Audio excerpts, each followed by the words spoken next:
many questions for Star Wars. Screens across the country and at some theaters like Excited, is that Disney is so confident in The Last Jedi that they're already printing money throughout cyberspace and been going into overdrive, analyzing what little is known about The Last Jedi. It's time for the Jedi to end.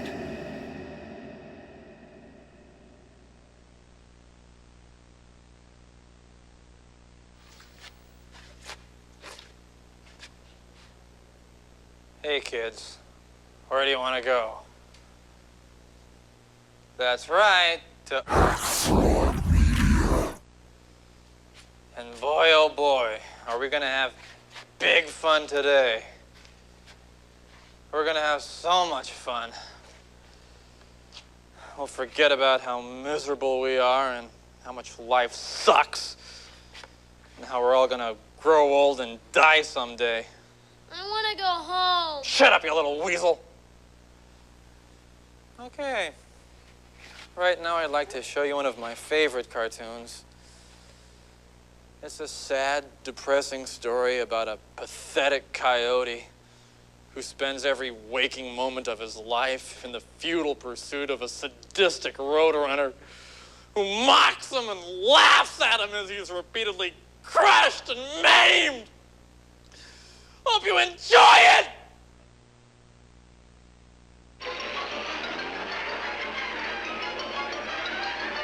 Meep, meep. What the hell is this shit? Is he gonna review the movie or not? Star Wars Episode 8, The Last Jedi, is the worst thing to happen to Star Wars since the holiday special. Stir, whip, whip, whip, stir. Stir, whip, whip, whip, stir. Come on, faster all together now, cooking can be fun. Well, here we are, The Last Jedi. After The Force Awakens, I figured it couldn't get much worse. I didn't expect to be so wrong. Since everyone's complained about this movie ad nauseum, why do we need another review that's a year late? A wizard is never late. God, are we really doing this again? Really, I'm just doing this for a few reasons. It annoys the retards, it's therapeutic, and everyone's entitled to my opinion.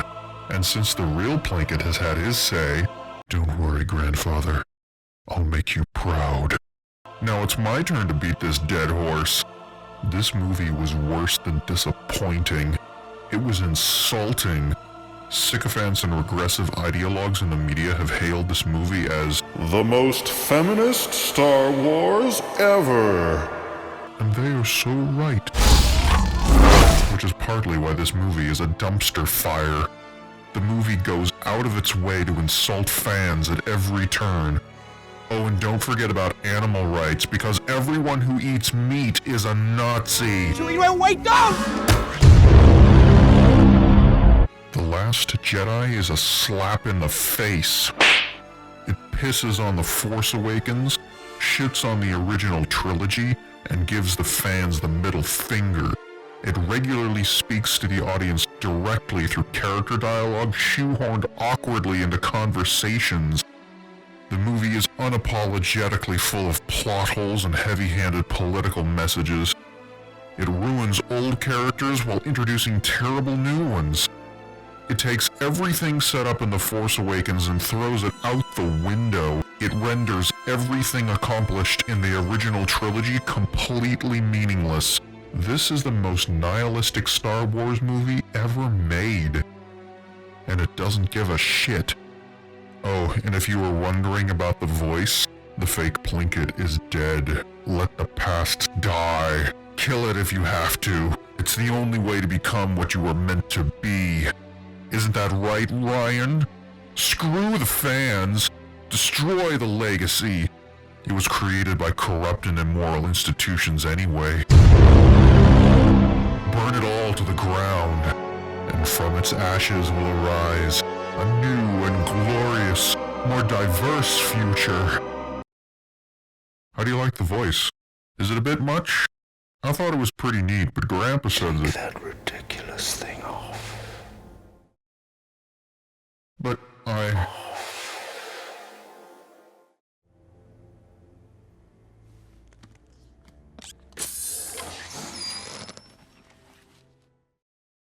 Well, this is awkward. How did Ryan Johnson f this up so royally that Urban Dictionary now has a definition for his name? This turd of a movie is so bad, it surpassed the prequels on the awfulness scale. It's off the charts. It broke new ground! And I have the numbers to prove it. Oh, but that's trolls and bots. Russian bots.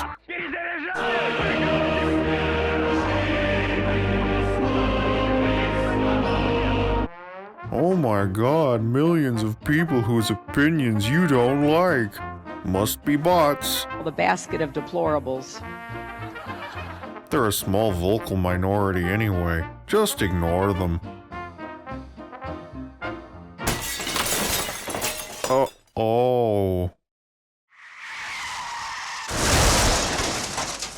Oh god, I'm so sorry.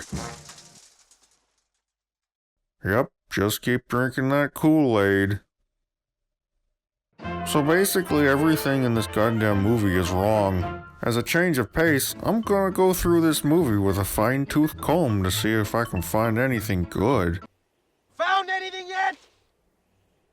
We ain't found shit!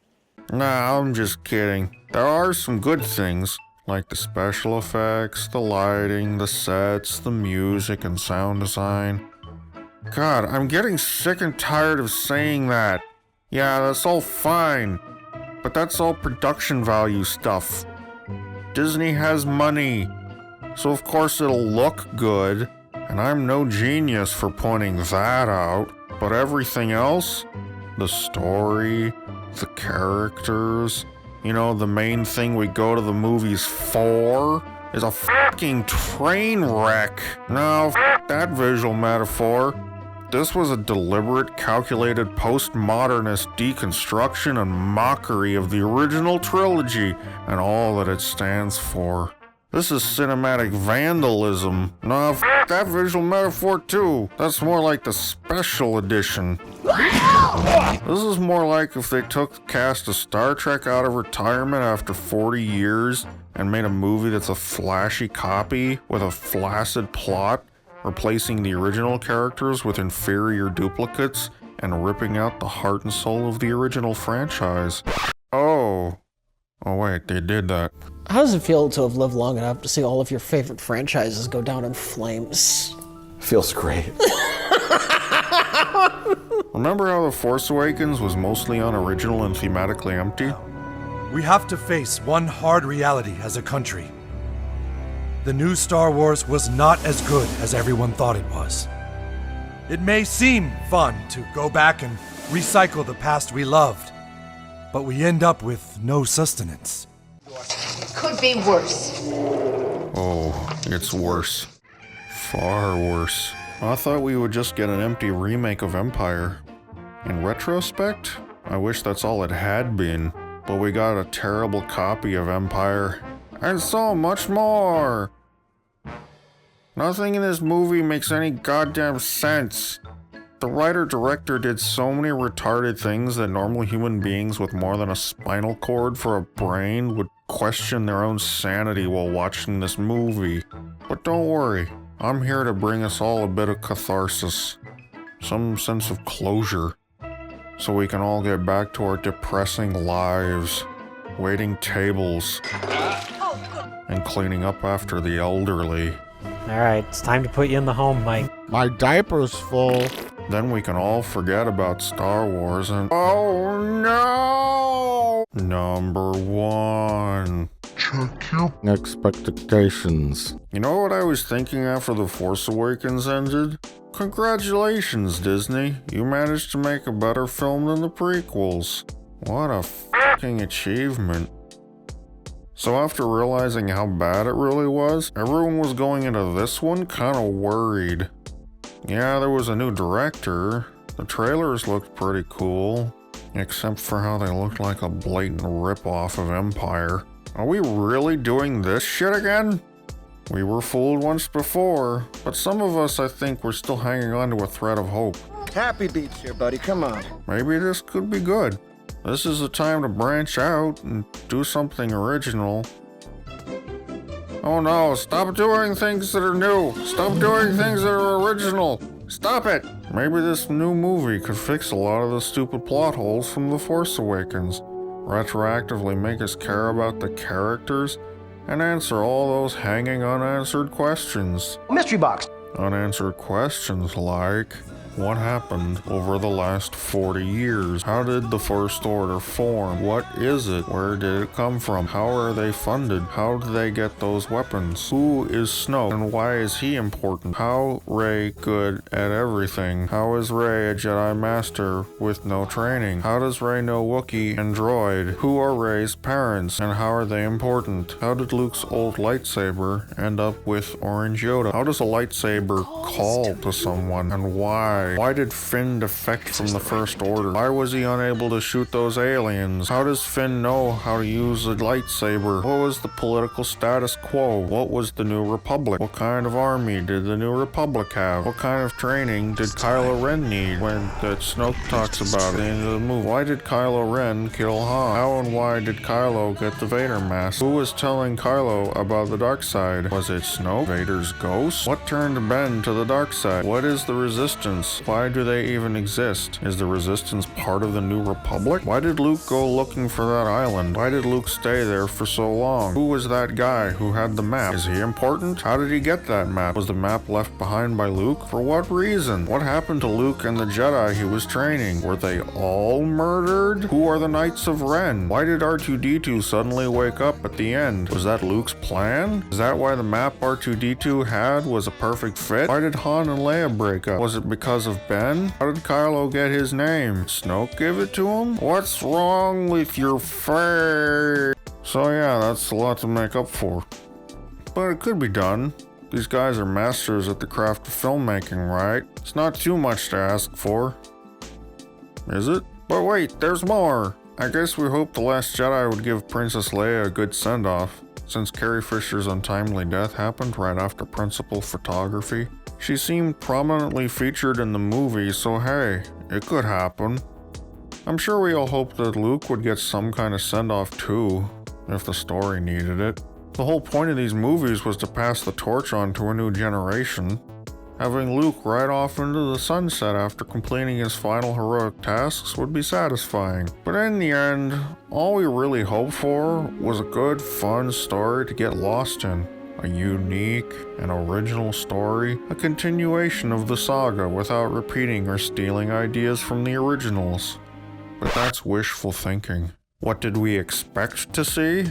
Well, I expected the movie wouldn't be that great. I figured we wouldn't get all our questions answered, but at least some threads would be resolved. In all, it would copy a lot from Empire and have lots of cool visual effects. A big, dumb popcorn movie with no heart. Oh my god, I love explosions! So many explosions! I love explosions! It's amazing! So I was mildly interested and a bit curious. But you know what I didn't expect? A fucking disaster. So who is this movie for? Cause it certainly wasn't for me. Or the fans, i.e. the core audience of people who pay money to see this shit and buy the trash products associated with the brand. We gotta think about the fans. And he said no. And now we're gonna go to the women who are ruling the galaxy far, far away. It's for girls. Kathleen Kennedy says so. Kennedy said, "I have a responsibility to the company that I work with. I don't feel that I have a responsibility to cater in some way to those particular fans. I would never just seize on saying, well, this is a franchise that's appealed primarily to men for many, many years, and therefore I owe men something." She even made it a point to hire a woman to head the story team at Lucasfilm whose sole goal was to hire women. Not hire the best writers for the job. Women.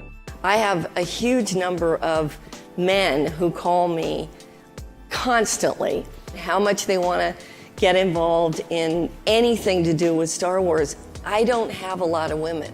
who call and have those conversations with me. But we have 50% of our executive team are women. And 6 out of 8 of the people in my story group are women. I'm sure there's a lot of people that would be surprised that we're making Star Wars movies and the majority of the people involved in the development of those stories are women.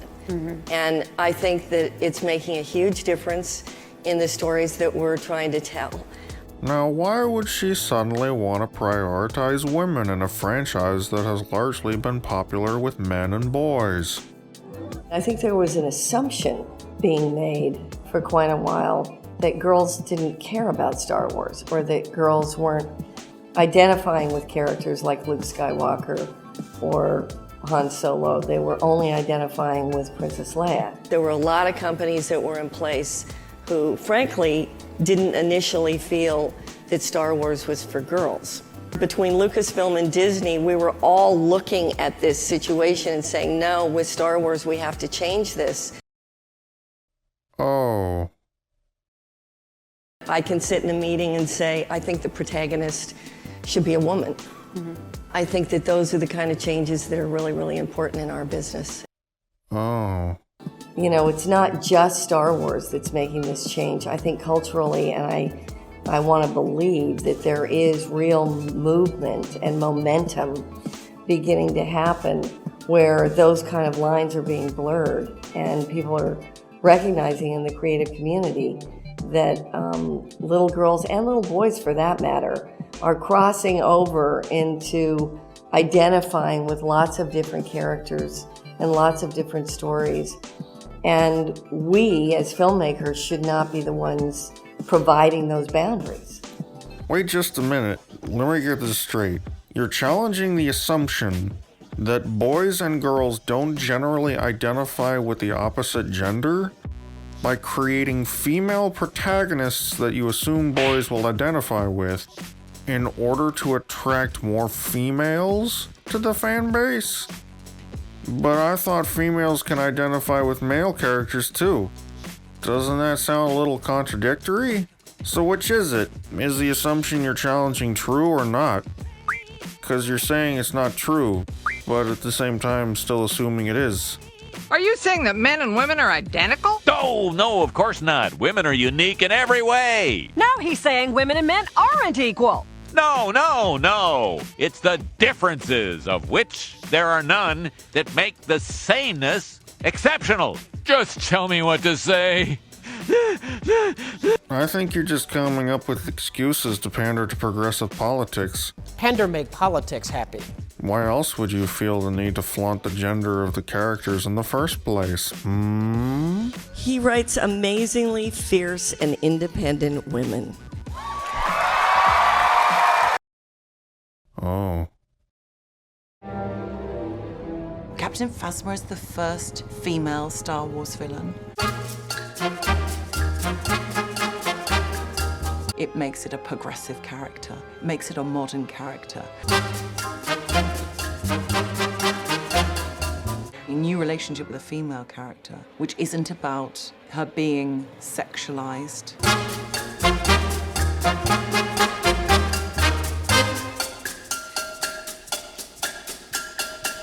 It's about us responding to the choices that she makes. We relate to Captain Phasma not through that random group of elements that causes us to look a certain way in flesh. We relate to her due to her actions and her character. We relate to Captain Phasma because of her actions and her character. What? These are big, tentpole, sort of frankly male-driven, boy-driven kinds of entertainment in the past, and that's why I was saying that I think the idea of a female hero is what's new. I think that heroine concept is what's been lacking. Kathleen Kennedy asked me if I'd ever Googled female heroines. I said no, and we did it. And I saw a lot of images of conventionally attractive women, often in figure-hugging outfits, and there just didn't seem to be a lot of diversity there. Hey, let me tell you a little secret. People like looking at attractive heroes. That's why movie stars are generally attractive. No one wants to see Superman played by a gross fat man. We, as filmmakers, should not be the ones providing those boundaries. We should just tell the stories, and they should be open to a wide variety of, not only gender, but ethnicity. And that's another thing that we're really working to do, is to make the casting reflect society on a much more equal basis. Look, guys, Star Wars is more inclusive than ever now. Because it was just for straight white males before. Apparently. They figured any product they made would be an instant hit regardless of the content. We have this incredibly loyal fan base. Fans wouldn't notice the blatant male bashing, obvious feminist subtexts, overt political correctness, moral grandstanding, political messaging, character assassinations, and lesbian undertones. Fans would go see and love any film named Star Wars. Just slap a Star Wars logo on it and watch that sweet cash roll in.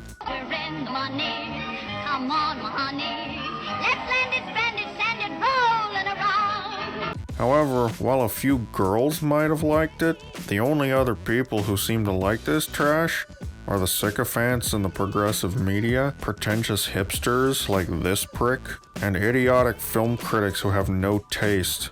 In other words, people who liked Blue Velvet. Oh, Mommy. Let me lay some truth down. Star Wars fans are generally male. And that's okay. I'm not saying there aren't female fans of Star Wars. I know, because I met a few of them. Oh baby, you like my lightsaber? Let me see that Sarlacc pit. But it doesn't really matter what gender tends to like Star Wars more. What matters is the paying customers, and not betraying them. A lot of times I would say to Ryan, we gotta think about the fans. And he said, no, we gotta think about the story, and we gotta think about our movie. Which So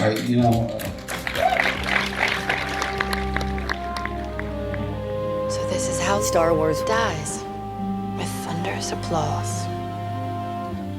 We could have had some great movies that resonated with fans, regardless of gender. But instead we got girl power and male bashing. You're impulsive. And the last thing we need right now. Better check your expectations, you sexist male racists. Sorry, I'm white!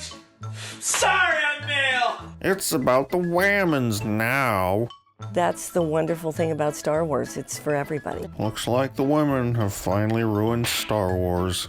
If there's anything cuter than a pork, it has to be a baby pork. Baby pork. Oh my gosh, I can't wait to see. Doesn't get better than that.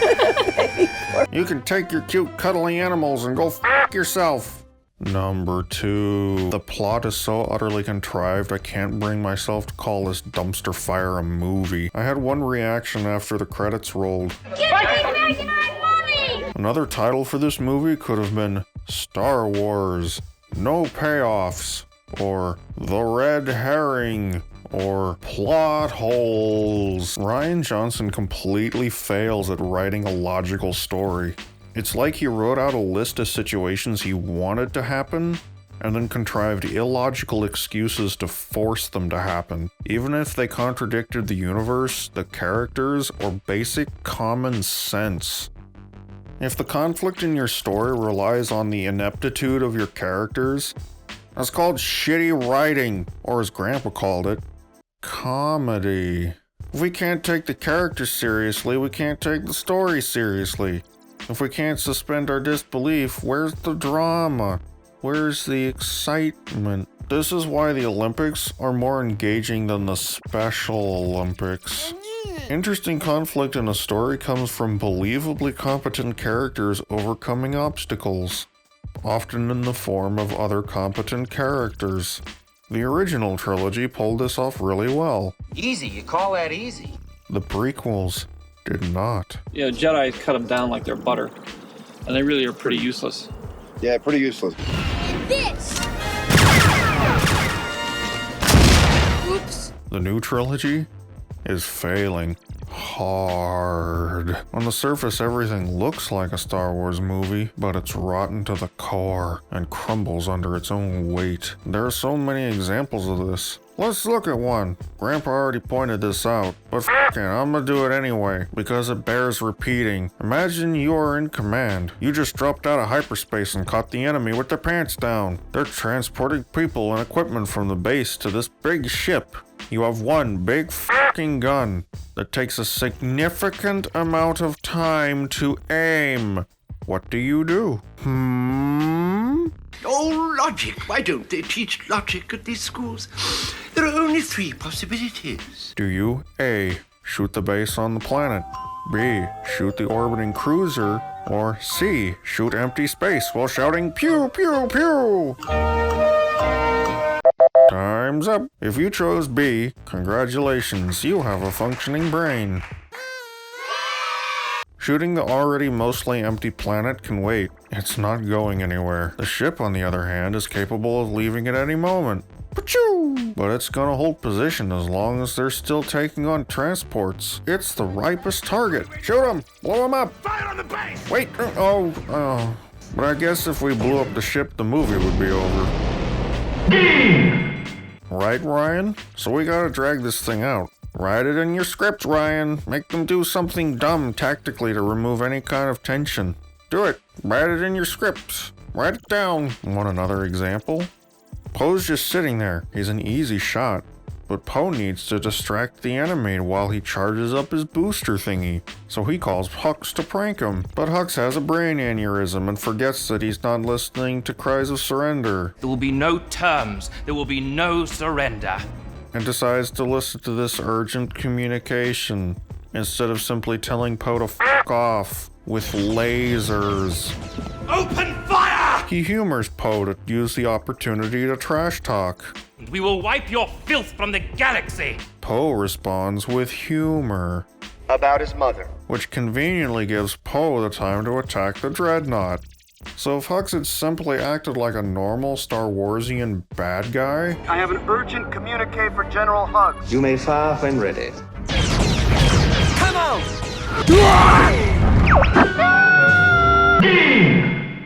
Without Poe, the bomber squadron is toast, and even if the big ship jumps to hyperspace, the bad guys would have caught up with them along with the fully armed and operational dreadnought.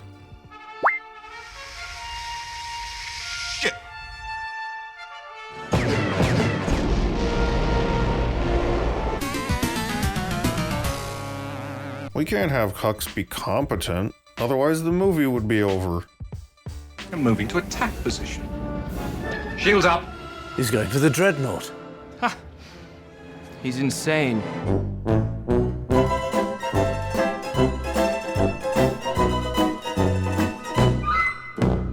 Gotta pad out that script, right, Ryan? He does this for the entire movie. Either characters are temporarily insane to make sure the plot continues, or there's some kind of out-of-the-blue plot device or event that prevents the movie from being over. Oh, we can't have the rebels be safe after jumping to hyperspace. Then the movie would be over. We gotta give the First Order some magic plot device that can track them from anywhere. Oh, we can't have them jump to hyperspace again immediately after reverting to normal space to shake them off. Then the movie would be over. Let's make them out of fuel. Yeah, that makes sense.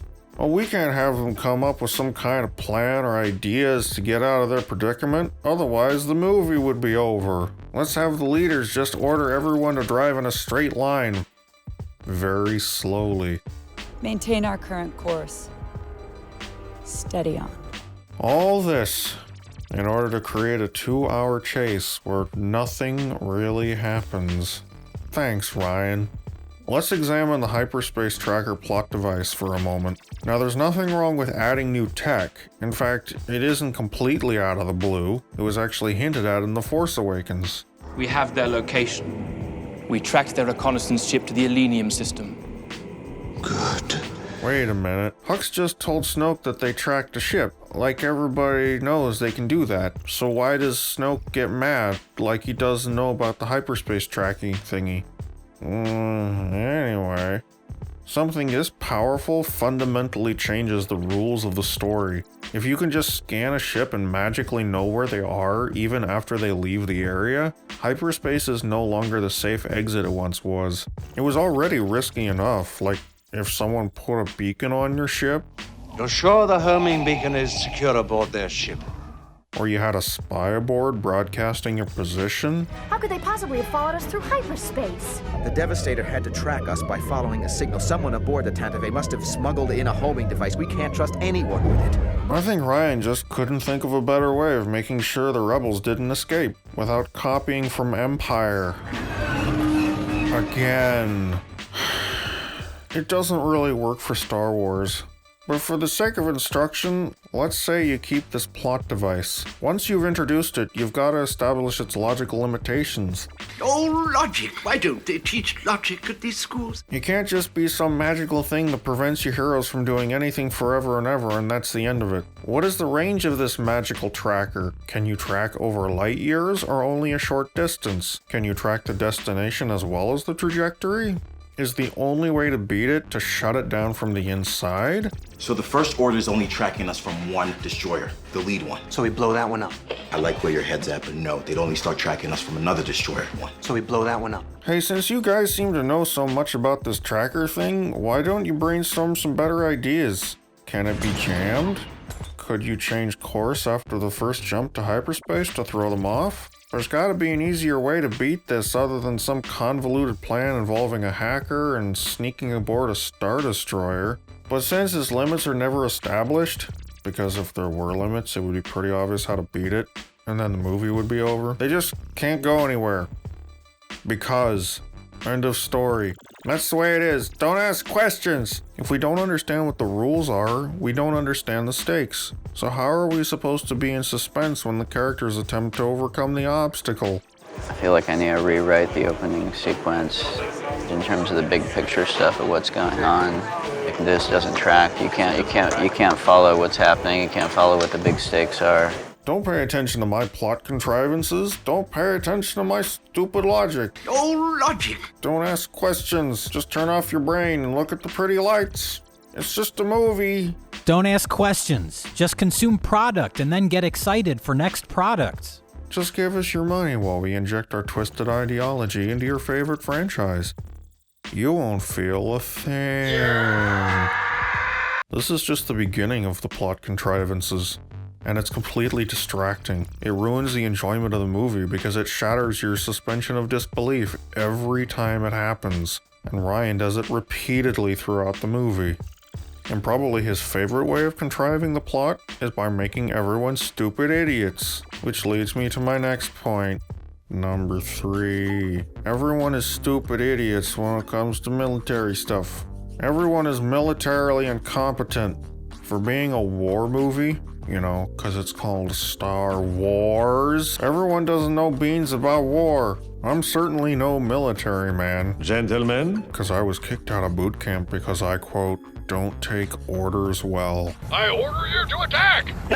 No, wait. Why are there 6 pedals if there are only 4 directions? But I've played a fair number of video games in my time, so I think I'm almost, but not quite, entirely unqualified to talk about this stuff. And it's obvious to me Ryan has no f***ing idea what he's doing. He seems to not understand how military tactics and strategy work, because all of his characters are written like pigeons playing chess. We want our heroes to be competent so we can like them and root for them. But not this competent. Oh god, that's too competent. Stop it. And we want our villains to be competent too, so there's actual danger and excitement. But when you write your villains to do dumb mistakes, like fire on a low priority target first, or fail to respond to a bomber squadron promptly, or actually give the people you're wiping out, like vermin, the time of day, it makes your villains look like weak, incompetent buffoons. What is the point of all this if we can't blow up 3 tiny cruisers? Well, they're faster and lighter, sir. They can't lose us, but they can keep at a range where our cannons are ineffective against their shields. Well, keep up the barrage. Keep firing, assholes! Similarly, when the heroes don't act like competent leaders, I just want to know what's going on. Of course you do. make obviously bad calls, Disengage now, Commander. or completely disregard basic common sense and logic? Bombs are armed. Most bomb fuses are armed at the moment of the bomb's release from the aircraft, or just before, so that fused bombs cannot explode while being loaded or while being transported to their target. It makes the good guys look like incompetent idiots you don't want to root for. So what the f am I watching this movie for? The special effects? You're demoted. Well, wait, we took down a dreadnought. At what cost? The cost is exactly what you might expect. Hey, this is war. Welcome to real life. You can't save every soldier. They died protecting your ass. It was their job. Plus, you needlessly put yourself and everyone else on your big ship in danger, waiting for them to turn around and come back to you. It's not like you've gone through this before. When you've gotten past the energy shield, proceed directly to the rendezvous point. Oh, Understood? wait. No, God. I miss the old Leia. Send all troops from Sector 12 to the south slope to protect the fighter. Are you getting senile? Disengage now, Commander. That is an order. We can just avoid any more female advice. We gotta be able to get out of here. This was only, what, a couple dozen people? Seems like a pretty good trade. Not to cheapen the loss of life here, but you had pretty good results. You killed a dreadnought, and the rest of the rebels survived. Isn't that the point? You start an attack, you follow it through. Exactly. They were already in position. It's obviously to your advantage to take out something that could potentially wipe out your entire fleet. You know, because... These things are fleet killers! Poke your head out of your cockpit. That's a weird phrase. Is it supposed to be like an allusion to the phrase, you're thinking with the wrong head? That makes sense, because men do military strategizing with their dicks. Hey guys, guess what Star Wars taught me today? Men think with their genitals, and should blindly follow female authority. Anyway, you've basically committed to your stupid plan at this point. If you had them abort, by the time these slow-ass bombers got back to the fleet and docked, the First Order would have fired their big f***ing guns several times, mopped up the rest with fighters, and broke for lunch. I'd say that's lunch. There is a thing called the point of no return, you know. Besides, that was the whole plan in the first place, right? To take out the dreadnought? Wait a minute, did you know the dreadnought was coming? So that's why you plan to have all these bombers out? Sitting there? Waiting for it? How did you know that? Damn it, now I have to go back and rewrite number 2! Hey, what was the exit strategy in the case when you won with minimal losses? Also, wasn't this your plan? You are the general, the one in command. Even if Poe came up with the plan, you approved it, right? If the plan didn't turn out how you liked it, guess what? Oh, I see. So it's your fault. No, it wasn't me. It wasn't. First rule of leadership. Everything is your fault. Yep, in the Army Field Manual on Leadership, we find the 11 Principles of Leadership. Looky there. Seek responsibility and take responsibility for your actions. You must avoid evading responsibility by placing the blame on someone else. In other words, don't place blame on others. You're demoted. Huh. Wait a minute. What's this? Keep your subordinates informed? Boy, that sounds like a good idea. I just want to know what's going on. Of course you do. American soldiers do best when they know why they are doing something. You're the last thing we need right now. So stick to your post and follow my orders. Right. No mission briefing. Just a really shitty pep talk. The spark that will light the fire, that will restore the Republic. Keep your people informed. So, what's our plan?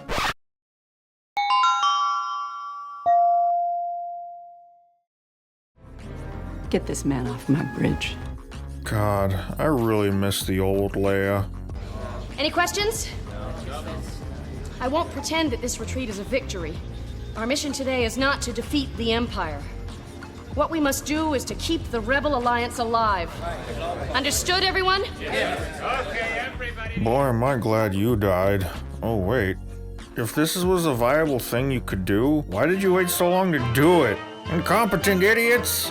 Oh, Finn and Rose get arrested for a parking ticket. Are they that stupid? Hey! You can't park here! Yeah, can't you guys read? No parking! Finn is a trained soldier. Doesn't he have any common sense? Nope. Because if he did, the whole casino trip would be boring and short. We have brought you your shrubbery. May we go now? Why didn't Poe put Holdo in the brig? Oh, because we needed this exact thing to happen. Wait, where did she get that gun? Did she have it up her... Can't have the First Order call in more ships ahead of the fleeing rebels. Nope. Just gonna keep following them for hours and hours in a straight line while taking pot shots at them. Keep firing, assholes! Because if the First Order did anything that made sense tactically, the movie would be over. Great movie, Ryan. Just loving every minute of this. Number 4, unsatisfactory answers, and even more questions. So Ryan decided to answer some questions left in The Force Awakens. Mystery box. But he gave them stupid answers to subvert our expectations or something. A whole bunch of idiots on the internet annoyingly theorized every possible and logical answer to every mystery box from The Force Awakens. Then Ryan said to himself, all those things are what I'm not going to do. So what did he answer? Well, who is Snoke? Turns out you'll never know because he's not important. And he's dead now. So don't ask. How is the First Order funded? They're thieves. They took everything we had. Oh, did the New Republic know? Didn't they have a military to stop this? Did they care? And how'd they get those weapons? They bought them from evil rich white people. Selling weapons to the First Order. Oh, who are Rey's parents? And how are they important? Actually, it doesn't matter. They were nobody. They were filthy junk traders who sold you off for drinking money. Oh. Seems super important in The Force Awakens, but no. Suckers. How is Rey so powerful with the Force? Apparently the Force just randomly gives you powers to balance out the other side. Darkness rises and light to meet it. I warned my young apprentice that as he grew stronger, his equal in the light would rise. Oh, so is that what balance means? Without the Jedi, there can be no balance in the Force. Evil begets good, and good begets evil? I seem to recall talking about this. I also recall saying it's a dumb idea. So Rey is powerful with no training because Kylo became evil, and the universe just gave her power to compensate. Competence with the Force isn't earned anymore. It's just bestowed. You f***s think she's a Mary Sue yet? She ain't no fucking Mary Sue in this one. Why did Kylo Ren kill Han Solo? Why did you kill him? I don't understand. Let the past die. Kill it if you have to. That's the only way to become what you were meant to be. Oh. Okay. That's clear as mud. Like, I could replace the first part of that with any other action, and it would make just as much sense. Watch this. Eat 40,000 pizza rolls. Swallow them whole if you have to. It's the only way to become what you were meant to be. See what I mean? What are you meant to be? A brat with a temper tantrum problem? Who meant you to be that way? I guess it's the Force or something. I don't know. Who cares? Don't ask questions. What happened to Luke and the Jedi he was training? He was training a new generation of Jedi. One boy, an apprentice, turned against him, destroyed it all. We gonna get an update on that? The temple was burning. He had vanished with a handful of my students and slaughtered the rest. Oh. So he didn't leave and then come back later? Like it was implied in The Force Awakens? Kylo's in full getup here. He's got the new saber and the mask and everything, and it's raining. Yet here, Kylo's got his old saber, and in the aftermath of Luke's story, everything's burning, and it's dry as a bone. Huh? Okay. Why is Luke on this island? I came to this island to die. Oh, what could have possibly gotten him to this mental state as a character? Well, we just never get a good answer to that. I guess the whole ordeal with Kylo was so traumatic that Luke just gave up. Even though that doesn't make sense for Luke's character. But why did Luke come to this particular island that's super important to the Jedi arts? Thick with Force energy because of all the living things. It's an energy field created by all living things. Yet he cuts himself off from the Force? That don't make no sense. Explain that, movie. If we assume that he's so depressed he wants nothing to do with the Force, wouldn't he go to a place that has very little life, as far away from anything to do with the Jedi and the Force as possible? Like a desert? This is what we call a contradiction. You see, Yoda and Obi-Wan went into hiding because the Empire was hunting down Jedi. Obi-Wan was on Tatooine to keep an eye on Luke, and Yoda was on a random backwater planet. Story-wise, Dagobah as a location isn't significant, but Luke is at quite possibly the most important Jedi artifact in the whole galaxy. Also, why would Luke suddenly think that the Jedi are the problem? How the hell did he get that in his head? And since he believes that, why is he here? The place that houses the original Jedi texts. Nothing you write makes any goddamn sense, Ryan. F*** you and f*** your obsession with subverting expectations. And finally, the most important question. How does Luke lift this giant pole of a harpoon thingy without the Force? He's an old man. Even young men in their prime have trouble lifting giant logs. I don't believe this for a second. Hey Ryan, let's go back to film school, buddy. It's time to learn how to write. Number 5. Scriptwriting 101. Whenever you're making a movie, there's 2 ways the audience gets information about what's going on. They can be shown, or they can be told, most often through dialogue. This is called exposition. Generally, it's good to show rather than tell people, but sometimes you can't avoid it, and there's no choice but to have a character explain something. And we call that expository dialogue. If you have one character who knows something and one character who doesn't, you can have the one guy tell the other guy, so that way no one is confused. This is why a fish out of water character is so useful, especially as a protagonist, because they know roughly as much as the audience does about the story. So when he needs to know something and it's explained for the audience as well. Even Grandpa knows that. Somebody explains what's going on. Go watch TV, Grandpa. Jerks can't fix the VCR right. Hey, I didn't ask you to come in here. The prequels were pretty bad at doing this. I will not let this republic that has stood for 1,000... In contrast, the sequels aren't too bad at it. It's all true. Sometimes.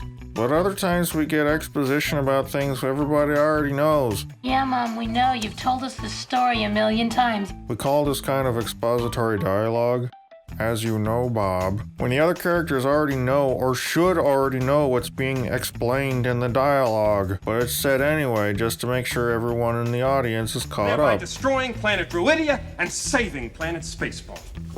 Everybody got that? Sometimes, as you know, Bob, is unavoidable, but it can be snuck into conversation if done carefully. We have a complete dossier on you. Richard Blaine, American, age 37, cannot return to his country. We also know what you did in Paris, Mr. Blaine, and also we know why you left Paris. Don't worry, we are not going to broadcast it. My eye's really brown. The main point is to feed the audience information. Wait a minute, am I giving you exposition about exposition? But if you start spoon-feeding us information we already got from earlier in the movie, it's insulting at this point. Remember, when the sun is gone, that weapon will be ready to fire. But as long as there's light, we got a chance. Yeah, I got it. Thanks. I got that at the mission briefing. If you can call this a briefing. And so did everyone else. Why are you bringing that up? This kind of shit makes the viewer feel like the filmmakers assume the dumb audience is dumb and can't follow basic plot points. It takes me out of the movie. Here's the plot summary in a single sentence, even though literally everyone already knows this, including the audience. The Force Awakens had a few cases of this, some of which are forgivable even if it's goofy writing. But The Last Jedi is riddled with terribly written expository dialogue. Tell Captain Kennedy to prime his dreadnought, incinerate their base, destroy their transports, and obliterate their fleet. Everybody got that? Yeah, I get it. He's not trying to penetrate our armor. He's clearing out our surface cannons. Yeah, I can see that. BB-8, my weapon systems are down. We gotta take out that last cannon or our bombers are toast. Everybody got that? Yeah, I get it. Bombers, keep that tight formation. Fighters, protect the bombers. Excuse me, I don't mean to be rude, Commander, but didn't you already tell us the plan in the mission briefing? That we all attended? Wouldn't it be more useful to tell us when to engage the enemy? Fleet's only got 18 hours of fuel left. We gotta hurry. Everybody got that? Okay. We get in, we find this codebreaker, we get out. Everybody got that? Maz said this master codebreaker would have a red palm bloom on his lapel. Let's find him and get out of here. Everybody got that?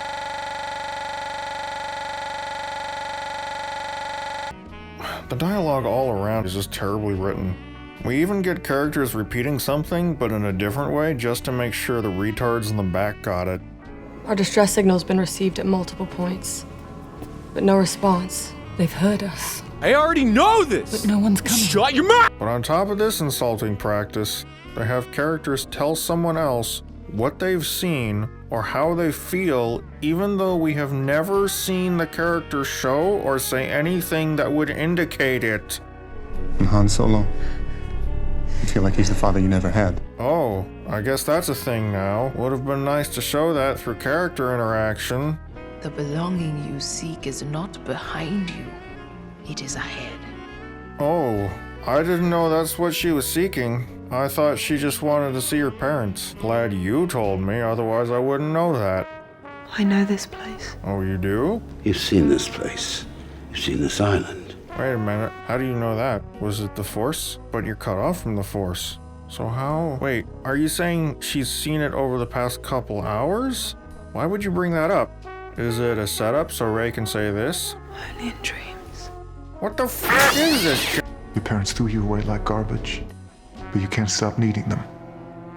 It's your greatest weakness. How do you know that? How do you know that? Answer me, Darth Snape. Hell, we even get weak sauce exposition about stuff that should have been shown in the first place. The First Order will control all the major systems within weeks. First, how do you know that? Maybe Leia told her before she left. Second, wouldn't it have been more impactful and credible if we opened the movie with fleets deploying to all the major systems and doing something threatening so we actually get a scale for the stakes here? We'd get to see how powerful the First Order is, what they plan to do, and why we should hate them. The audience needs to know who our enemies are, and more importantly, why. If you don't tell us why they're our enemies and we don't know why, then we don't care. Get back in the living room, Grandpa. I'm not gonna tell you again. One of these fucks gonna fix my VCR. All we know about from visual confirmation is a few Star Destroyers and a Dreadnought are after a ragtag group of people with hope? Hope is like the sun. If you only believe in it when you can. Why the f are the First Order bothering with these hippies anyway? They call them the Loathsome Resistance, but I have no idea why the bad guys hate them so much. They just say they do, I guess. No real stakes, just trash talk and hearsay. Remember, kids, show, don't tell. But be careful not to show too much, otherwise you might contradict yourself and create a plot hole. But who knows where the breaker room is on a Star Destroyer? Seems you do, because you have a map of the entire f***ing ship. Hey, how does Poe know Maz? Does he have her f***ing phone number? Yes. Yo! Where's my boyfriend? Oh my god! Wait, if they can contact Maz, why can't they contact anyone else for help? They just don't have enough power? What? Hold on. If they have a ship that can escape the slow speed chase, why not just go to an ally and plead your case in person? Or evacuate all the ships a little at a time? No, stop it, brain. Those are plot holes. I forgot. I need to shut up about plot holes. You know, it's amazing how much people say this movie isn't a copy of Empire. Salt. Oh, why would you do that? And while I would never accuse Ryan of plagiarism, It so very clearly is a copy of Empire. Even though it's not a perfect copy, it has many elements lifted from Empire and even Return of the Jedi just for good measure. But to subvert expectations, Ryan sometimes stands things on their heads. There is a time and a place for callbacks. These are not callbacks. These are rip-offs meant to make you feel like you're watching a Star Wars film. I feel the conflict within you. Remember this? It's like a fan trying to make a movie without understanding what made the original so great in the first place. So you copy them like a hack fraud because you don't have any original ideas of your own. Wait a minute. Why does that sound familiar? Let me think about this for a second. Maybe the answer will come to me later. So I guess to list a few of them out. Rebels are escaping a discovered base, AT-ATs, and a battle on Not Hoth. The Empire chases a rebel ship that can't go into hyperspace. Some kind of betrayal. Jedi training on some remote planet. But not really. Cave scene. Join me scene. Showdown with the Emperor. You'll be the one to turn. You no longer need those. Look out this window at these ships that are blowing up. Lifting rocks. I could go on. Sure, Star Wars films have always had little joke references they repeat, like, I have a bad feeling about this. or the Wilhelm scream. You can do this kind of copying as long as it's integrated into the film seamlessly, but when you're obviously copying shit we've already seen in situations we already know, it comes across as desperate. Like you don't know what you're doing. And lazy. Like you don't know what you're doing. We're already copying Luke, but this time it's a new improved version because it's a girl. Anything you can do, I can do better. I can do anything better. No, you can't. Yes, I can. No, you can't. Yes, I can. No, you can't. Yes, I can. Yes, I can. This goddamn crap. God, this movie is complete horseshit. Don't forget excessive misfirings of comedy. Oh yeah, I guess I'll talk about that next. Number 6. Rian Johnson is a terrible comedian. The Last Jedi feels like a parody of itself, like if Spaceballs were played straight. I think Rian recognized that Star Wars, at least the original trilogy, had a fair amount of humor in it. Can't get out that way. Looks like you managed to cut up our only escape route. Maybe you'd like it back in your cell, Your Highness. Let's get one thing straight. I take orders from just one person, me. So when are you still alive? Even the director of The Empire Strikes Back, the movie that The Last Jedi is so often compared to, saw that humor was a part of Star Wars, but he wanted a particular kind of humor. I felt I needed humor in the picture, and yet I couldn't have gags. The humor was more based on the characters rather than stupid jokes that stopped the movie in its tracks. Instead of witty banter, Would it help if I got out and pushed? Captain said it. Captain said it. Mike! we got slapstick. Instead of snark, Well, I guess you don't know everything about women yet. No. we got gags. And parody. Of a Star Wars parody. Damn, that's meta. Instead of creative retorts, I just assumed it was a Wookiee. I can arrange that. You could use a good kiss. we got yo mama jokes. About his mother. Oh, yo mama fight. Instead of sarcasm, Thank you. Thank you very much. we got whatever the f this is. Wipe that nervous expression off your face, 3PO.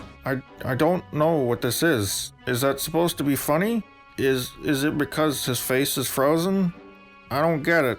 What's wrong with your face? A lot of people accuse The Last Jedi of what they call Marvel humor, but I think it's best described as bathos, which is this kind of anticlimactic humor which juxtaposes something taken seriously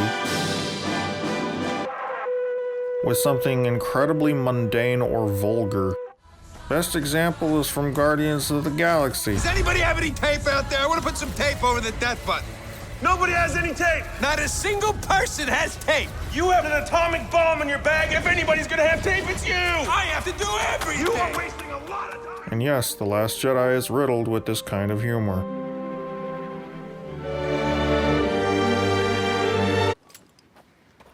Which isn't very funny. He doesn't throw the lightsaber dramatically like in Jedi. It's staged like a joke. Even the music is in on the gag.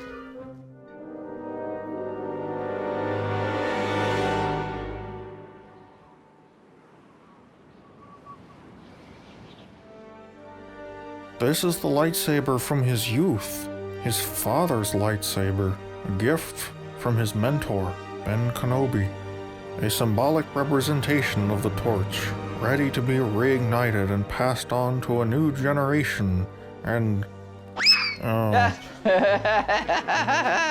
Suckers. I hate this. Now, reach out. Or this. I'd rather not do this now. Yeah, me too. Why did you hate your father? Oh my. This brand of humor really doesn't work in Star Wars. The humor should be in the characters and the witty dialogue. It's not a goddamn sitcom. I'll take it in my chambers. Good. Supremely... Slapstick doesn't work in Star Wars either. It's not a fucking Looney Tunes cartoon. These are the same kind of cheap jokes that make really little kids laugh. Sounds familiar, no? Don't do that again. Ryan's inability to do comedy and misunderstanding how comedy worked in Star Wars is exemplified by this moment right here. BB-8 is plugging up some kind of imaginary hole that sparks are flying out of? Like leaks from a dam? First time I saw this, I was like, what the fuck is he doing? But after a while, I figured out the stupid gag. Like, it's crazy enough that he's got the dozens of little metal fingers that look like fucking scissor hands. All of Star Wars tech, while fantastical, always felt physically grounded. Like it has a believability to it. Like a logic of how it's built. George wanted it to look like you could actually see the rivets. So you could see the logic of how it was made. This looks like a fucking cartoon. This is gag humor. Get your gags out of my Star Wars. You know how well slapstick and gags worked in the prequels, Ryan? Why the fuck are you shoving this kind of crap into Star Wars? Circuit boards don't leak, you idiot. That's not even how electricity works. Which leads me to my next point. Number 7. Ryan Johnson doesn't understand physics. Yes, calm down, I understand it's a fantasy, and fiction bends, breaks, or outright ignores the laws of physics. Sometimes. But you know, for the most part, in the original Star Wars films, we don't really notice the artistic license being taken with physics, because most of the time it doesn't really matter, because it doesn't break the plot or our suspension of disbelief. So it's not a problem, for instance, that ships bank in space like they're in an atmosphere, or they make sound in space. Besides, stuff like that is still grounded in reality to an extent. Airplanes do bank in an atmosphere to turn. We do hear sound in an atmosphere. I mean, you could make science fiction that tries to be more realistic, and that's great. But while it adds realism, it sorta alienates us from the world. Adding sound grounds the viewer, gives them a sense of the space and the action. Aerial dogfighting is intuitively right, even if it's technically physically wrong. I mean, really, who wants to watch a movie about space wizards when the space battles sound like this? Yeah, I didn't think so. Asshole. Plus, you could argue that the fabulous technology itself makes it feel like aerial dogfighting for the sake of the pilots. Have you ever played realistic space sim dogfighting? Proximity alert. Deck. It's not easy. Now, you might think this kind of reasoning justifies the arcing lasers in space, and you'd be wrong, because this is not only a contradiction to what's already been established, but it's unintuitive. See, we already know lasers go in a straight line, so we can accept that blaster bolts also go in a straight line. We also know that for something to change direction, like when something makes an arc, you must have a force acting on it, or the observer's frame of reference must be changing due to acceleration, which means either the blasts are being pulled down by gravity, or all the ships are accelerating in this direction, when clearly they would only be accelerating in this direction. Shut up! We aren't here for a physics course. So yeah, all this physics stuff, you don't really notice when it's pretty intuitive and doesn't break your suspension of disbelief. But when you base your entire plot around the rebels running in a straight line, and you don't cover the basics, you start to notice some inconsistencies, like when they go full speed away from the First Order ships, yet when the bridge is blown out and there's debris everywhere, it's just floating there, going the same speed as the cruiser. Yet one would think they would be accelerating and the debris would fall behind. Are the engines off? No, doesn't look like it here. Or maybe they're at top speed because of some kind of space resistance. That don't make sense. But then wouldn't that affect the debris too? So it'd fall behind? Hang on, but later these ships fall behind as soon as they lose power. So they are accelerating? What the f*** is going on? They say they can't catch up to them because they're faster and lighter. Okay. Yes, less massive things take less energy to change their velocity, but they never get any further away from them. So are they really faster? I'm so confused. This isn't fucking rocket science. Now I know some of you are like, but it's just a fantasy, who cares? Well, I do. I care. I mean, this isn't equivalent to replacing a normal sound with something that makes no sense. Like, what if Ryan had to replace the blaster effects with air horns? I think most people would be like, wait, what was that? Was that what I think it was? Why does it sound like that? Ain't nobody gonna tell me, but it's a fantasy excuse because that's stupid for obvious reasons. But please continue to tell me I'm wrong in the comments because I will totally respond to you in a timely manner. There are other instances of Ryan flunking physics. Like when Leia gets blown out into space. She's basically dead at this point. Lesson time, kids. I'm gonna teach you about space. Humans can't survive in space. Not me. I can survive in space. True, but humans need two things from air. The first, most people know, is oxygen. It's what you breathe to stay alive. Air. They're pretty obvious, but the other thing most people don't think about is air gives pressure, and we need it to survive. If you get thrown out an airlock into space, the first thing to happen would be all the air gets sucked out of your lungs, and good luck holding your breath, because you'll just rupture your lungs. So as you gasp desperately like a fish out of water, you'll use up what oxygen you have left in your blood in about 15 seconds before you lose consciousness. But before you do, you'll be in excruciating pain, because your blood will literally have begun to boil. After a good minute, you will have died of asphyxiation. In other words, Leia is dead.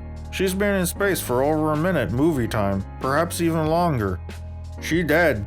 And in fact, I would have been okay with this being how she died, because it might have had some kind of impact on Kylo Ren's character and his decisions, giving us some kind of meaning to her death. But no, Ryan wants Leia Poppins, so that's what Ryan gets.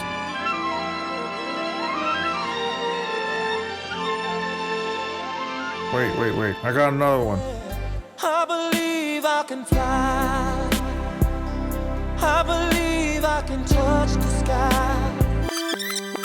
There's no better time to start. You can fly, you can fly, you can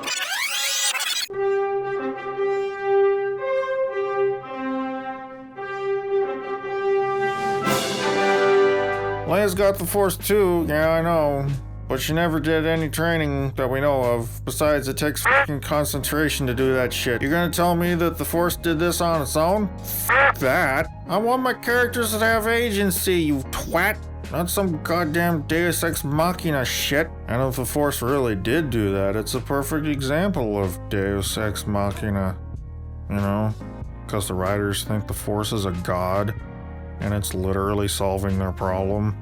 Oh man, how did Ryan manage to screw up physics and metaphysics at the same time? It broke new ground. Anyway, back to Ryan flunking physics. So after Leia's flight, she just opens the door into space, and somehow is now on a stretcher, and everyone is fine. No one else gets sucked out into space. Correction, sir. That's blown out. Oh, excuse me. Thank you, Data. Yep, just gloss over this. No one's paying attention anyway. Hell, all you had to do to make this even slightly credible is to shut a door. Like this door at the other end of this hallway. Hey presto, you have an airlock. That's all you gotta do. But you didn't, so I'ma flunk your ass. It's me, Flunk the Maggot. Abso-flogging-lutely.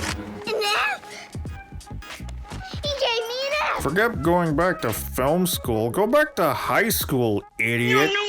No, boy. Now, use your head, will you? How do you ever expect to learn anything? Number 8. Ray is still a Mary Sue. Yep, we gotta go through this shit again. You gotta deal with it. I'm sorry, kids, but it must be done. This trope must be exposed for the hack writing it is. People have argued that The Last Jedi has negated her Mary Sue-ness. However, I shall demonstrate why these people are morons. He's a Mary Sue. First place to start is with a common definition of this trope. It's important to keep in mind that having many of these traits does not definitively make a character a Sue, and conversely, lacking many of these traits listed doesn't exclude a character from such a title. It's simply a matter of how many of these traits are present and how they combine together. Alright, I think we're ready. I'm lubed up.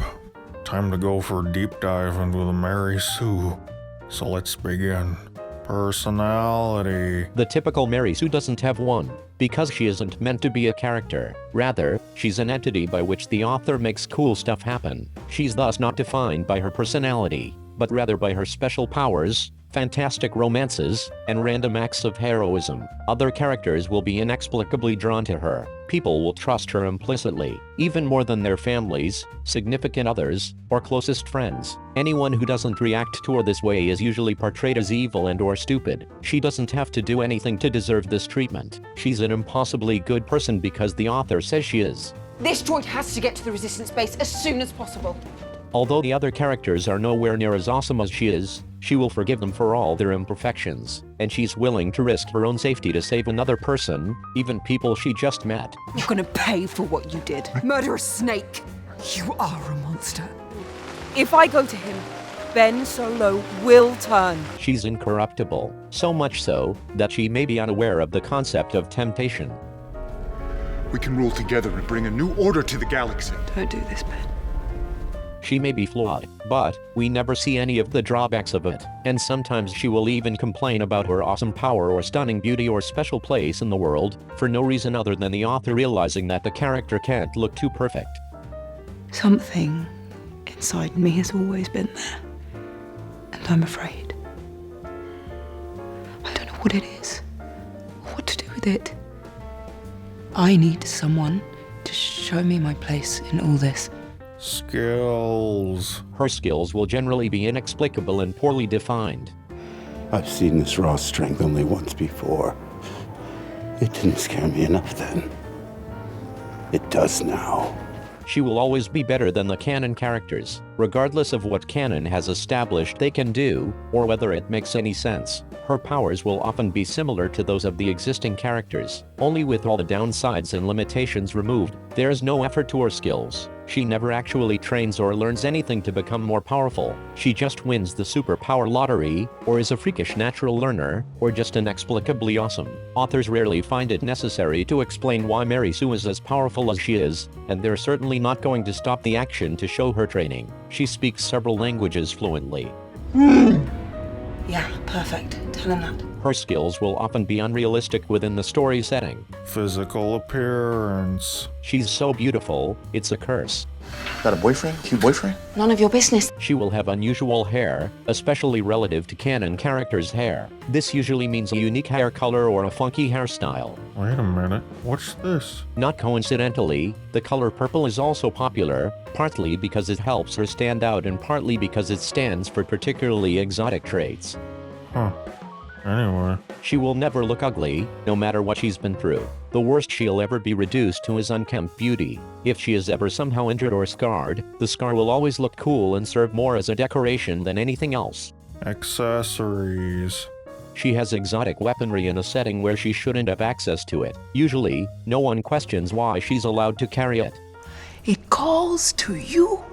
Common Mary Sue weapons include any weapon related to a canon one-of-a-kind weapon. The canon character's weapon may be unique, mysterious, powerful, and of unknown origin. The Sue's weapon will be the same but cooler and more powerful, and she'll know exactly where hers came from. It was handed down through generations. If she has her own transport, it will always be cool and expensive.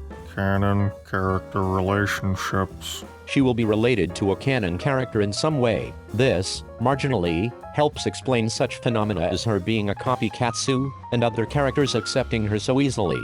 She will often be a canon character's offspring. Oh wait, she's nobody. Never mind. Most characters give her more hate than they normally would. The bad guys never stop belittling her, and thus making themselves look bad. The villains will obsess over her, to the point of destroying themselves. Characters' previously established personalities change in reaction to her. Extremely competent characters will become stumbling buffoons who require her help to do anything. They all become unnaturally focused on her in some way. Who are you? What's special about you? It's become unstoppable. Why are you here? She will get special treatment in universe. Anything the canon characters would have to fight for or earn, she just gets automatically. Story elements. Mary Sue is always a single-person spotlight-stealing squad. The entire story hinges on her existence. If you removed her, there would be no story. All other elements of the story are designed to show off how awesome she is and cannot function independently. She is not bound by the rules of the universe, whatever the setting may be. Nobody will ever comment on the impossibility of what she does. They'll just assume she's that talented. Her backstory is often self-contradictory, as the author piles on more and more awesome things without any regard for how they could all happen. Mary Sue is the chosen one, even if the setting already has one. Most Sues have an unusually dark and troubled past. Such backstories never actually factor into the story. They're just casually dropped into the narrative to draw attention to the character and let her wangst, usually out of proportion to how bad it really is. Your parents threw you away like garbage. They didn't. They did. You know the truth. Say it. They were nobody. Most authors tend not to research such tragedies and their effects, which breaks the reader's willing suspension of disbelief.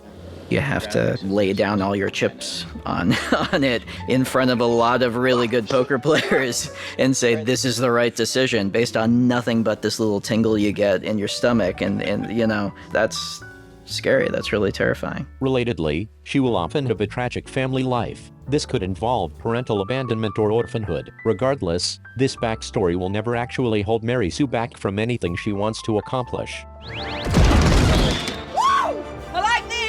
Author investment in the character. The author uses the character to promote his or her own opinions. The author takes personal offense at any criticism of the character or story, no matter how well-meaning or justified it is. Bonus points for displaying an overblown ego in the process. She may not be a badly written teenage girl's fantasy fanfic, but I think measuring her up makes it pretty clear. As I expected, Mary Sue. Practically perfect in every way. I don't buy the Mary Sue thing anyway. I find the term sexist. It wasn't like this is happening and I'm so powerful and look at me go. Triple kill!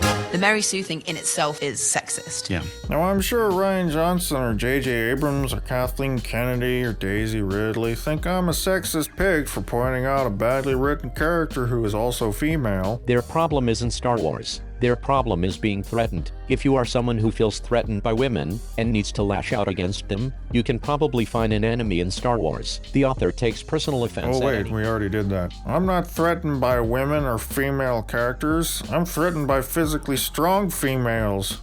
But I'm actually into that sort of thing. I love the kind of woman that can kick my ass. Seriously, I don't have a problem with women that have power in movies. We had a strong female character in Star Wars that everyone loved. She's very powerful, and she's very strong. She has to be morally and emotionally strong, and be able to take charge of everything. Very few women could carry off the particular kind of strength that she had. I did not want to put boys' clothes on a woman. I wanted a woman who's a woman, who was very strong and wise and a leader. I think what George is talking about is strength of character and not physical strength. She's brave in the face of death and destruction. Vader took away everything I ever had. Everything I had too, Luke. Alderaan, your whole world destroyed. How can you live with that? How do you go on? You find a purpose to justify the sacrifice. Like Ben did. Yes. Mine's to stop Vader and Tarkin and the Empire. I think that's worthwhile. What about you? God, I miss the old Leia. You're demoted. Leia was strong-willed, mentally strong, morally strong, and spiritually strong. She resisted the first interrogation session. Her innate willpower is formidable, and it has been augmented with certain physical and mental disciplines. She has been specifically trained and prepared to withstand conventional questioning. But she was also a strong character, by which I mean she's a well-developed character. We know what she values, her wants and desires, and the struggles she endures. She may be a princess, but she's also plucky, clever, brash, and kind of a worrywart. And she's not a perfect angel. She's overly critical, We're gonna get pulverized if we stay out here much longer. rude, Hey! Half-witted, scruffy-looking nerf herder. I recognized your foul stench when I was brought on board. Charming to the last. and a bit of a snob. She even overestimates how far the Empire is willing to go. She's got humanity. She's also not all-powerful. Gets captured, calls for help. But she doesn't escape her on her own, and then beat Darth Vader in a lightsaber fight when she's never held a lightsaber in her life. I mean, sure, she ain't no shrinking violet, but she's human, believable. Unlike Rey, who is just physically strong, amazing at fighting, and strong with the Force without any effort at all. But Rey isn't a strong character. She's got the personality of cardboard. We don't know what she values. She doesn't have an arc. And what little change she does have is flaccid and superficial.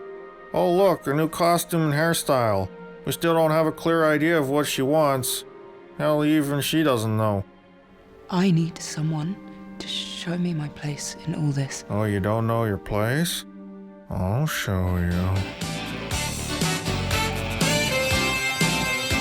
She doesn't drive the story. She's just at places at convenient times to do amazing things. She doesn't take action or make decisions practically at all. And the few times she does, it has little effect on the story. You have no place in this story. You come from nothing. You're nothing. She doesn't struggle with anything. Hell, even the thing Ryan says she struggles with is paper thin and was technically resolved in The Force Awakens. You already know the truth. Whomever you're waiting for on Jakku, they're never coming back.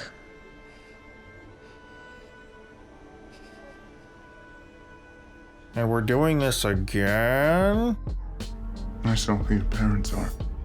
So she was abandoned as a child by her deadbeat parents. So what? Big deal. Sure, that sucks, and I can relate. I was abandoned by my folks too, at the tender age of 40. But by her age, she would have realistically moved beyond that. Somehow in The Last Jedi, she's at stage 1 in the 5 stages of grief. Your parents threw you away like garbage. They didn't. They did. Still in complete denial. It's no big deal. It's probably not even quicksand. I'm gonna have a good laugh about this tonight with the guys. After 15 years, just about anyone would give up on their parents coming back. They'd have to grow up fast and toughen up on a harsh world like Jakku, or perish. I mean, I guess you could add a small hope she'd find her parents someday, but you'd have to set it up properly. Like if there was a memory of a promise, or something like that. Family ties are important to people. You knew my father? I told you to forget it. I mean, that's one of the reasons why so many people like Star Wars. It's about family, and that's what's so powerful about it. You know, because blood is thicker than water. But since she was abandoned in clearly traumatic circumstances, she'd probably end up hating her parents and growing up cynical and distrustful instead of whatever she is. Seriously, what is she? A fangirl? You're Han Solo! A naive child? Why did you hate your father? ごめんなさい。今付き合ってる人っていますか？ I can't figure her out. She was trying to do the right thing, like she was trying to help BB-8, and then she was trying to help Finn, and now she's trying to help the Resistance. What is her character? That is going to be fucking impossible because she doesn't have a character. She is... We don't need to go through that again, do we? This is funny, by the way. I get it. At least Finn and Poe have some character. Finn's kind of a bumbling dork. He's awkward, a bit pretentious and overzealous at times, and a coward. But he's human, even if he is kind of goofy. Poe's a goody two-shoes go-getter. He's confident, defiant, selfless, cool under pressure, a natural leader, and completely boring. Rey, on the other hand, is kind, independent, lonely, confident. I don't know, I'm grasping at straws here. Finn's character could be rounded out by giving him some kind of real motivation. Maybe make him bitter and shell-shocked so he doesn't want to fight anymore. Or make him even more of a coward. Or make him disillusioned and grappling with his own identity. I guess I just wanted him to have a bit more maturity. Poe's character could use more ego. He should know he's the best and brag about it a bit. Pride goes before a fall, eh? He should also be a lot more charming. If you're gonna copy Han Solo, don't do a half-assed job. Or come up with something new. Rey should be more hard-edged, blunt, but she hides a soft spot because she's been burned in the past before. Maybe even a bit callous or selfish. There are no heroes for her, because everyone in her life has betrayed or abandoned her, which would make a great arc for her to regain some trust in others. There are so many examples of strongly defined female characters in cinema and even TV shows. Leia is one of many.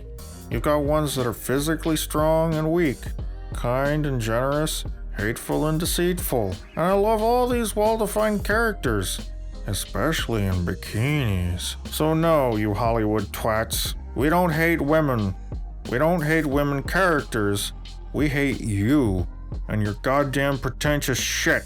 All we want are good characters, not this shit. Do you get it, Ryan? Oh, my pizza rolls is done. I can smell them.